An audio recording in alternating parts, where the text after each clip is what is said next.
नमस्कार, आदाब, स्वागत है आप सभी का आपके पसंदीदा एहसास आपके अल्फाज हमारे कार्यक्रम में।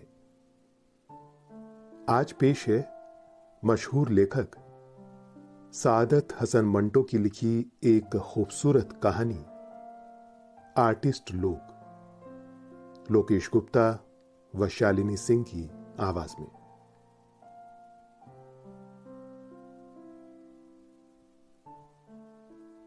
जमीला को पहली बार महमूद ने बागे जिन्ना में देखा। वो अपनी दो सहेलियों के साथ चहलकदमी कर रही थी। सबने काले बुर्के पहने थे, मगर नकाबें उल्टी हुई थी। महमूद सोचने लगा, ये किस किस्म का पर्दा है कि बुर्का ओढ़ा हुआ है मगर चेहरा नंगा है। आखिर इस पर्दे का मतलब क्या? महमूद जमीला के हुस्न से बहुत मुतासिर हुआ। वो अपनी सहेलियों के साथ हंसती खेलती जा रही थी। महमूद उसके पीछे चलने लगा। उसको इस बात का कतईन होश नहीं था कि वो एक गैर अखलाकी हरकत का मुर्तकिब हो रहा है। उसने सैकड़ों मर्तबा जमीला को घूर घूर के देखा। इसके अलावा एक दो बार उसको अपनी आंखों से इशारे भी किए, मगर जमीला ने उसे दरखूर इतना न समझा और अपनी सहेलियों के साथ बढ़ती चली गई। उसकी सहेलियां भी काफी खूबसूरत थीं, मगर महमूद ने उनमें एक ऐसी कशिश पाई जो लोहे के साथ मकनातीस की होती है। वो उसके साथ चिमट कर रह गया। एक जगह उसने जुर्रत से काम लेकर जमीला से कहा, हुजूर, अपना नकाब तो संभालिए, हवा में उड़ रहा है। जमीला ने यह सुनकर शोर मचाना शुरू कर दिया। इस पर पुलिस के दो सिपाही, जो उस वक्त बागे ड्यूटी पर थे, दौड़ते आए और जमीला से पूछा, बहन, क्या बात है? जमीला ने महमूद की तरफ देखा, जो सहमा खड़ा था, और कहा, ये लड़का मुझसे छेड़खानी कर रहा था। जब से मैं इस बाग में दाखिल हुई हूँ, ये मेरा पीछा कर रहा है। सिपाहियों ने महमूद का सरसरी जायजा लिया और उसको गिरफ्तार करके हवालात में दाखिल कर दिया, लेकिन उसकी जमानत हो गई। अब मुकदमा शुरू हुआ। उसकी रुएदाद में जाने की जरूरत नहीं, इसलिए कि यह तफसील तलब है। किस्सा मुख्तसर यह है कि महमूद का जुर्म साबित हो गया और उसे 2 माह कैद बामुशक्कत की सजा मिल गई। उसके वालिदैन नादार थे, इसलिए वो सेशन की अदालत में अपील न कर सके। महमूद सख्त परेशान था कि आखिर उसका कसूर क्या है। उसको अगर एक लड़की पसंद आ गई थी और उसने उससे चंद बातें करना चाही, तो ये क्या जुर्म है जिसकी पादाश में वो 2 माह कैद बामुशक्कत भुगत रहा है? जेल खाने में वो कई मर्तबा बच्चों की तरह रोया। उसको मुसव्वरी का शौक था, लेकिन उससे वहां चक्की पिसवाई जाती थी। अभी उसे जेल खाने में आए 20 रोज ही हुए थे कि उसे बताया गया कि उसकी मुलाकात आई है। महमूद ने सोचा कि ये मुलाकाती कौन है। उसके वालिद तो उससे सख्त नाराज थे, वालिदा अपाहिज थीं और कोई रिश्तेदार भी नहीं थे। सिपाही उसे दरवाजे के पास ले गया, जो आहनी सलाखों का बना हुआ था। उन सलाखों के पीछे उसने देखा कि जमीला खड़ी है। वो बहुत हैरतजदा हुआ। उसने समझा कि शायद किसी और को देखने आई होगी, मगर जमीला ने सलाखों के पास आकर उससे कहा, मैं आपसे मिलने आई हूं। महमूद की हैरत में और भी इजाफा हो गया। मुझसे? जी हाँ, मैं माफी मांगने आई हूँ कि मैंने जल्दबाजी की, जिसकी वजह से आपको यहाँ आना पड़ा। महमूद मुस्कुराया। हाय, इस जूदे पशेमा का पशेमा होना। जमीला ने पूछा, ये गालिब है? जी हां, गालिब के सिवा और कौन हो सकता है जो इंसान के जज्बात की तर्जुमानी कर सके। मैंने आपको माफ कर दिया, लेकिन मैं यहां आपकी कोई खिदमत नहीं कर सकता, इसलिए कि ये मेरा घर नहीं है, सरकार का है। इसके लिए मैं माफी का ख्वास्तगार हूं। जमीला की आंखों में आंसू आ गए। मैं आपकी खादिमा हूं। चंद मिनट उनके दरमियान और बातें हुई जो मोहब्बत के अहदो पैमाना थी। जमीला ने उसको साबुन की एक टिकिया दी, मिठाई भी पेश की। इसके बाद वो हर 15 दिन के बाद महमूद से मुलाकात करने के लिए आती रही। इस दौरान में इन दोनों की मोहब्बत उस्तवार हो गई।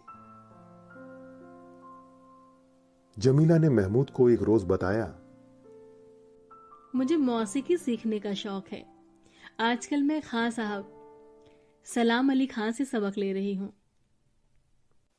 महमूद ने उससे कहा, मुझे मुसव्वरी का शौक है।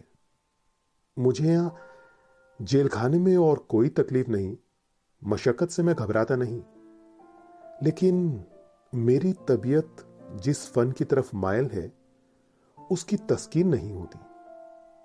यहां कोई रंग है न रोगन है, कोई कागज है न पेंसिल, बस चक्की पीसते रहो। जमीला की आंखें फिर आंसू बहाने लगी। बस अब थोड़े ही दिन बाकी रह गए हैं। आप बाहर आए तो सब कुछ हो जाएगा। महमूद 2 माह की कैद काटने के बाद बाहर आया तो जमीला दरवाजे पर मौजूद थी, उस काले बुर्के में जो अब भूसला हो गया था और जगह जगह से फटा हुआ था। दोनों आर्टिस्ट थे, इसलिए उन्होंने फैसला किया कि शादी कर लें। चुनांचे शादी हो गई। जमीला के मां बाप कुछ असासा छोड़ गए थे, उससे उन्होंने एक छोटा सा मकान बनाया और पुरमुसर्रत जिंदगी बसर करने लगे। महमूद एक आर्ट स्टूडियो में जाने लगा ताकि अपनी मुसव्वरी का शौक पूरा करे। जमीला खां साहब सलाम अली खां से फिर तालीम हासिल करने लगी। 1 बरस तक वो लोग तालीम हासिल करते रहे। महमूद मुसव्वरी सीखता रहा और जमीला मौसीकी। उसके बाद सारा असासा खत्म हो गया और नौबत फांकों पर आ गई। लेकिन दोनों आर्ट शैदाई थे। वो समझते थे कि फाके करने वाले ही सही तौर पर अपने आर्ट की मेराज तक पहुंच सकते हैं। इसलिए वो अपनी इस मुफलिसी के जमाने में भी खुश थे। एक दिन जमीला ने अपने शौहर से ये मुजदा सुनाया कि उसे एक अमीर घराने में मौसीकी सिखाने की ट्यूशन मिल गई है। महमूद ने यह सुनकर उससे कहा, नहीं, ट्यूशन व्यूशन बकवास है, हम लोग आर्टिस्ट हैं। उसकी बीवी ने बड़े प्यार के साथ कहा, लेकिन मेरी जान, गुजारा कैसे होगा? महमूद ने अपने फूसड़े निकले हुए कोट का कॉलर बड़े अमीराना अंदाज में दुरुस्त करते हुए जवाब दिया, आर्टिस्ट को इन फजूल बातों का ख्याल नहीं रखना चाहिए। हम आर्ट के लिए जिंदा रहते हैं, आर्ट हमारे लिए जिंदा नहीं रहता। जमीला यह सुनकर खुश हुई। लेकिन मेरी जान, आप मुसव्वरी सीख रहे हैं, आपको हर महीने फीस अदा करनी पड़ती है। उसका बंदोबस्त भी तो कुछ होना चाहिए। फिर खाना पीना है, उसका खर्च अलहदा है। मैंने फिलहाल मुसव्वरी की तालीम लेना छोड़ दी है। जब हालात मुवाफिक होंगे तो देखा जाएगा। दूसरे दिन जमीला घर आई तो उसके पर्स में 15 रुपए थे जो उसने अपने खाविंद के हवाले कर दिए और कहा, मैंने आज से ट्यूशन शुरू कर दी है और ये 15 रुपए मुझे पेशगी मिले हैं। आप मुसव्विरी का फन सीखने का काम जारी रखें। महमूद के मर्दाना जज्बात को बड़ी ठेस लगी। मैं नहीं चाहता कि तुम मुलाजमत करो। अरे, मुलाजमत मुझे करना चाहिए, जमीला ने खास अंदाज में कहा। हाय, मैं आपकी गैर हूं। मैंने अगर कहीं थोड़ी देर के लिए मुलाजमत कर ही ली तो इसमें हर्जी क्या है? बहुत अच्छे लोग हैं और जिस लड़की को मैं मौसीकी की तालीम देती हूँ बहुत प्यारी और ज़हीन है। यह सुनकर महमूद खामोश हो गया। उसने मजीद गुफ्तगू न की। दूसरे हफ्ते के बाद वो 25 रुपए लेकर आया और अपनी बीवी से कहा, मैंने आज अपनी एक तस्वीर बेची है। खरीदार ने उसे बहुत पसंद किया, लेकिन हसीस था, सिर्फ 25 रुपए दिए। अब उम्मीद है कि मेरी तस्वीरों के लिए मार्केट चल निकलेगी। जमीला मुस्कुराई। तो फिर काफी अमीर आदमी हो जाएंगे। महमूद ने उससे कहा, जब मेरी तस्वीरें बिकना शुरू हो जाएंगी तो मैं तुम्हें ट्यूशन नहीं करने दूंगा। जमीला ने अपने खाविंद की टाई की गिरह दुरुस्त की और बड़े प्यार से कहा, आप मेरे मालिक हैं, जो भी हुक्म देंगे मुझे तस्लीम होगा।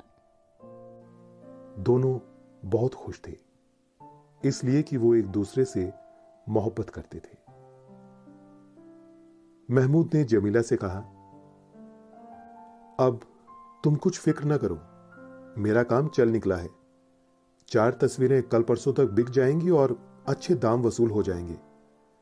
फिर तुम अपनी मौसीकी की तालीम जारी रख सकोगी।